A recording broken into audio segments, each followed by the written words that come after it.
भगवान श्री कृष्ण को नमस्कार करते हुए आप सभी का अनंत अकेडमी ऑफ मैथमेटिक्स में स्वागत है। देखिए, डिस्क्रीट मैथमेटिक्स में हम ट्रुथ टेबल बनाएंगे। इसकी construct A truth table for the statement form P and Q और नॉट आर। देखिए, यहाँ पे पी क्यू और आर जब तीन चीज़ें आ जाती है तो किस तरह से टेबल बनती है, इसको ध्यान देना। सबसे पहले पी लिखोगे, यहाँ क्यू और यहाँ आर। पी में देखिए जब तीन आ जाते हैं तो हमारे पास टोटल ट्रू फॉल्स का जो केस बनेगा 2 × 2 × 2 यानी कि 8 बनेंगे आपके पास। तो पी वाले केसेज में आप क्या लिखोगे, 4 ट्रू और 4 फॉल्स ऐसे लिखोगे। फिर क्यू के लिए 2 ट्रू फिर 2 फॉल्स लिखोगे, फिर 2 ट्रू फिर 2 फॉल्स, यानी 2 2 का चलेगा, 2 ट्रू 2 फॉल्स, 2 ट्रू 2 फॉल्स ऐसे। लेकिन जब आर की बारी आएगी तो उसमें हम क्या करेंगे, true false true false true false true false, इस तरह से। तो ये आपके पास एक पैटर्न बन जाता है ऑटोमेटिकली 8 का। पी के लिए 4 ट्रू 4 फॉल्स, क्यू के लिए 2 ट्रू ट्रू फॉल्स, और फिर वो इसी सीक्वेंस में 8 तक कंप्लीट करो। और आर के अंदर true false true false true false करके लिखोगे। अब पी एंड क्यू, एंड में क्या होता है, अगर दोनों ट्रू है तो ही ट्रू आएगा।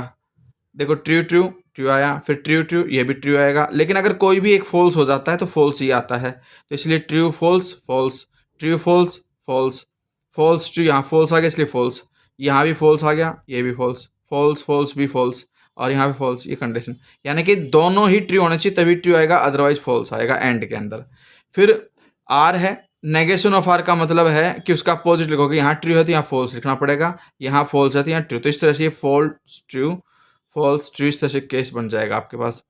अब और में क्या होता है, दोनों में से अगर कोई भी एक ट्रू हो जाता है तो ट्रू ही लिखते हैं हम। और का केस है ये, ठीक है, क्योंकि यहाँ पे और का साइन आया है। तो इसमें हमारे पास ये ट्रू है और ये फॉल्स, तो ट्रू आएगा। ये ट्रू और ये भी ट्रू ट्रू, दोनों ही फॉल्स है तभी फॉल्स आएगा, अदरवाइज एक भी ट्रू हो गया तो ट्रू ही लिखोगे आप हर जगह पे। तो इसमें ये दोनों फॉल्स थे इसलिए फॉल्स आया, यहाँ पे एक ट्रू हो गया तो इसलिए ट्रू, इसमें फिर फॉल्स आएगा, फिर ये एक ट्रू आ गया, फिर इसमें फिर फॉल्स आ जाएगा, और फिर ये लास्ट में ट्रू आ जाएगा। तो ये तो इसकी ट्रुथ टेबल हो गई। अब डेफिनेशन नेक्स्ट पे देखते हैं। Two different compound propositions or statement forms are said to logically equivalent if they have the same truth value no matter what the truth values। यानी कि हम ट्रुथ टेबल बनाएंगे और आंसर में अगर दोनों की जो ट्रुथ टेबल है, लास्ट जो फाइनल आंसर आएगा, अगर वो एक दूसरे के साथ मैच कर जाता है बिल्कुल सेम टू सेम, तब हम कहेंगे कि वो लॉजिकली इक्विवेलेंट हैं। ठीक है, और इसका साइन ये है आपके पास, इक्वल लगा के एक ऊपर लाइन और खींच दो। तो we use the symbol this for logical equivalent के लिए। Consider the statements forms dogs barks and cats meow. Second में है cats meow and dogs barks, यानी कि डॉग बार्क्स ये हमने पी माना, कैट मियाऊ ये हमने क्यू माना, एंड का मतलब होता है ये साइन। ठीक है, इधर कैट मियाऊ के लिए हमने क्यू माना था तो क्यू एंड पी, ये केस है। अब दोनों के ट्रुथ टेबल बनाएंगे और फिर देखेंगे कि क्या ये लॉजिकली इक्विवेलेंट है कि नहीं है। तो ए वाले केस में तो P एंड Q है और B वाले केस में Q एंड P है। तो पहले तो इसकी वाली कंडीशन तो P लिखेंगे और Q लिखेंगे। अब ध्यान देना, यहाँ पे जब दो ही केसेज हों हमारे पास तो टोटल आपके पास ट्रू फॉल्स के 4 केसेज बनेंगे। ठीक है, 2 × 2 4। तो इसमें P वाले केस में क्या लिखोगे, ट्रू ट्रू और फिर फॉल्स फॉल्स, और Q के अंदर ट्रू फॉल्स बनेगा आपके पास। तो इस तरह से केसेज ध्यान रखना। 2 वाले केसेज में टेबल कैसे बनेगी, P के लिए 2 ट्रू फिर 2 फॉल्स, फिर Q में पहला ट्रू फॉल्स फिर ट्रू फिर फॉल्स ऐसे। अब P एंड Q का मतलब है जब दोनों ट्रू होंगे तो ही ट्रू लिखना, कोई भी एक फॉल्स हो गया तो फॉल्स ही आएगा आपके पास। तो ये आ गया ट्रू फिर तीनों फॉल्स, क्योंकि इसमें फॉल्स ये है, इसमें ये है और इसमें ये है।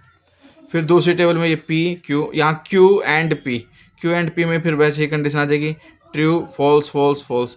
तो इसका मतलब ये है कि जो ये कंडीशन है हमारे पास P एंड Q की एंड Q एंड P की, वो बिल्कुल डिट्टो सेम टू सेम आ रही है, कोई चेंज नहीं है।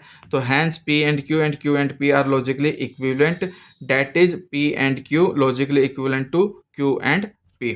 फिर नेगेशन का केस देखते हैं। Example, negation of a statement is equal to the statement, यानी कि नेगेशन का फिर से नेगेशन कर दोगे तो सेम स्टेटमेंट पे ही वापस पहुंच जाए। जैसे P है, ट्रू फॉल्स लिखा, नेगेशन में फॉल्स ट्रू हो गया, नेगेशन का फिर से नेगेशन करेंगे तो फॉल्स का ट्रू बन जाएगा, ट्रू का फॉल्स, TF है और ये TF है, वापस सेम वही बन गया P के इक्वल। फिर हमारे पास एक एग्जाम्पल और है, show that the statement form negation of P and Q and negation P and negation Q are not logically equivalent, ये दोनों लॉजिकली इक्विवेलेंट नहीं होती। सबसे पहले तो देखिए, जब पी और क्यू है तो 4 केसेस का बनता है, 2 ट्रू 2 फॉल्स ले लिए मैंने पी में, क्यू में ट्रू फॉल्स ऐसे लिखोगे। फिर नेगेशन ऑफ पी, ये चेंज कर दो, ट्रू है तो फॉल्स, ट्रू है तो फॉल्स, फॉल्स है तो ट्रू और फॉल्स है तो ट्रू। नेगेशन ऑफ क्यू का मतलब इनके चेंज कर दो, ट्रू की जगह पे फॉल्स, फॉल्स की जगह ट्रू, ट्रू की जगह फॉल्स और फॉल्स की जगह ट्रू। फिर P and Q, P and Q में दोनों ट्रू है तो ही ट्रू लिखना, बाकी सारे फॉल्स हो जाएंगे क्योंकि कोई भी एक फॉल्स तो फॉल्स आएगा। फिर negation of P and Q, जो ये आया इसका नेगेशन का मतलब ट्रू की जगह फॉल्स आ जाएगा और फॉल्स की जगह ट्रू ट्रू आ जाएंगे आपके पास। अब negation of P and negation of Q, ये नेगेशन ऑफ पी है, ये नेगेशन ऑफ क्यू है, दोनों फॉल्स हैं तो फॉल्स आएगा। इसमें ये फॉल्स है इसलिए फॉल्स आया, ये ट्रू और ये फॉल्स है तो फॉल्स ही आएगा, दोनों ट्रू तो फॉल्स। तो हम देखते हैं कि ये तो मैच हो रहा है, ये भी मैच हो रहा है, लेकिन ये बीच वाली दो कंडीशन, ये ट्रू है जबकि ये एफ है, तो ये दोनों एक दूसरे के इक्वल नहीं है, ये भी इक्वल नहीं है, तो इसलिए आपके पास लॉजिकली इक्विवेलेंट नहीं है। ठीक है, तो ये कंडीशन है हमारे पास। अब यहाँ पर दूसरा जो केस आपको देखने को मिलेगा वो ये है कि negation of P and Q logically equivalent to negation of P और नेगेशन ऑफ क्यू, यानी कि जब हम इसमें और वाली कंडीशन बनाते हैं, थोड़ा देखिए, देखो ये माइनस पी और मतलब नेगेशन ऑफ पी और नेगेशन ऑफ क्यू, और में क्या है कि दोनों में से अगर कोई भी एक ट्रू है तो ट्रू ही लिखना है, दोनों फॉल्स है इसलिए फॉल्स आया, ये ट्रू आएगा, ये आपके पास ट्रू आएगा और ये भी आपके पास ट्रू आएगा। तो अब देखिए नेगेशन ऑफ पी और नेगेशन ऑफ क्यू इक्विवेलेंट किसके आ रहा है, इसके आ रहा है, देखो एफ ट्रू ट्रू ट्रू है तो इसमें एफ ट्रू ट्रू, तो इसका मतलब जो ये वैल्यू है ये किसके इक्वल होगी, इसके इक्वल होगी, तो इसलिए ये आपके पास सिम्बॉलिकली यानी कि इक्वल हो जाएंगे एक दूसरे, यानी कि लॉजिकली इक्विवेलेंट।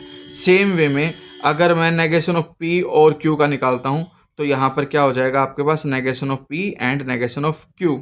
तो the about two logical equivalents are known as De Morgan's laws of logic, ध्यान रखना। ठीक है।